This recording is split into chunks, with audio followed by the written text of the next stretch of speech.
Bergerak ke ada yang biasanya kan namanya saya influencer, ada yang suka DM, Mas Darto tolong dong kita UMKM promoin dong makanan kita gitu. Terus ada satu vendor makanan yang dia menawarkan mau kita kirimin nggak Mas makanan, tolong di review dong, bantu-bantu kita. Terus saya pikir saya alhamdulillah sudah tercukupi makannya nih.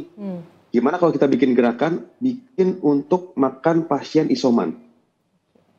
Untuk 10 hari mereka isoman kan mereka bingung karena yang terjadi di lapangan ada yang dikucilkan loh. Mereka mau keluar cari makan aja dikucilkan sama tetangga gitu. Jadi entah kenapa penyakit ini dianggap sebagai penyakit yang hina atau sangat ya begitulah. Jadi mereka dikucilkan jadi nggak bisa kemana-mana. Jadi itu saya coba cari solusi kepada vendor itu. Yuk kita bikin gerakan, kamu bisa afford berapa?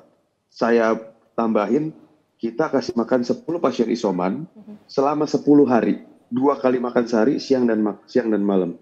Saya menerapkan konsep pay it forward. Kepada para pasien isoman ini yang sudah kita bantu, tolong kalian ini berguna darahnya, plasma darahnya untuk membantu pasien yang lain. Jadi saya bilang, salah satu syaratnya kalau mau masuk dalam list daftar 10 isoman ini, nanti ketika mereka sudah sembuh, bersedia menjadi pendonor plasma darah untuk pasien yang membutuhkan. Karena demand-nya tuh tiap hari tuh ada aja, tolong saya butuh gitu.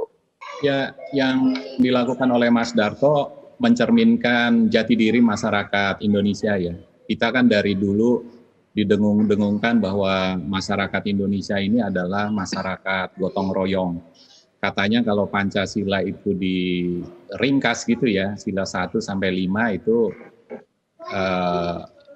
gotong royong gitu. Jadi ini menurut saya mencerminkan solidaritas atau gotong royong dari masyarakat kita. Ini jati diri dari bangsa Indonesia gitu. Kita masing-masing melaksanakan tugasnya gitu ya Mbak ya.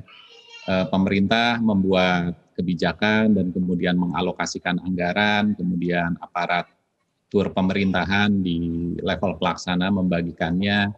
Nah, kemudian masyarakat itu juga menjalankan tanggung jawabnya sebetulnya sederhana saja. Jalankan protokol kesehatan yang 3M tersebut gitu, memakai masker, menjaga jarak, kemudian mencuci tangan, menjauhi kerumunan gitu.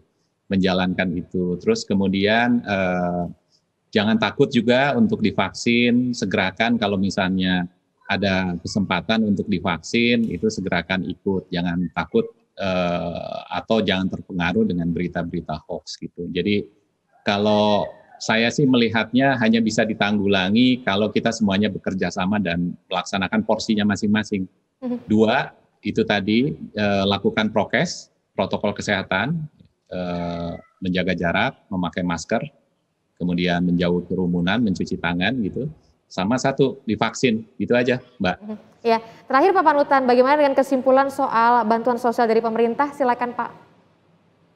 Bantuan sosial pemerintah itu sebetulnya sangat sangat berguna gitu ya. Jadi bantuan sosial ini sebetulnya konsekuensi dari pembatasan mobilitas. Nah, pemerintah telah bekerja keras, kemudian juga mencari sumber-sumber pendanaannya, tidak murah gitu ya sumber-sumber pendanaannya ini gitu.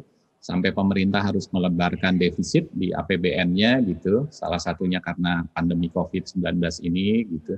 Nah, untuk lebih mengefektifkan lagi memang partisipasi masyarakat dalam ikut melakukan pengawasan gitu ya, tentunya dalam pengawasan yang konstruktif gitu. Bantuan sosial ini sebetulnya konsekuensi dari pembatasan mobilitas. Nah, pemerintah telah bekerja keras, kemudian juga mencari sumber-sumber pendanaannya, tidak murah gitu ya sumber-sumber pendanaannya ini gitu, sampai pemerintah harus melebarkan defisit di APBN-nya gitu, salah satunya karena pandemi COVID-19 ini gitu. Nah, untuk lebih mengefektifkan lagi memang partisipasi masyarakat dalam ikut melakukan pengawasan gitu ya, tentunya dalam pengawasan yang konstruktif gitu. Bahwa Basnas tahun ini menggagas korban online yang alhamdulillah sampai dengan detik ini luar biasa minat masyarakat untuk berkorban. Dari tahun yang lalu kita naik kurang lebih 70%, 70 lebih persen. Bahkan dari target kami yang 4.000 setara kambing ini sudah melebihi kurang lebih sekarang ini 120%.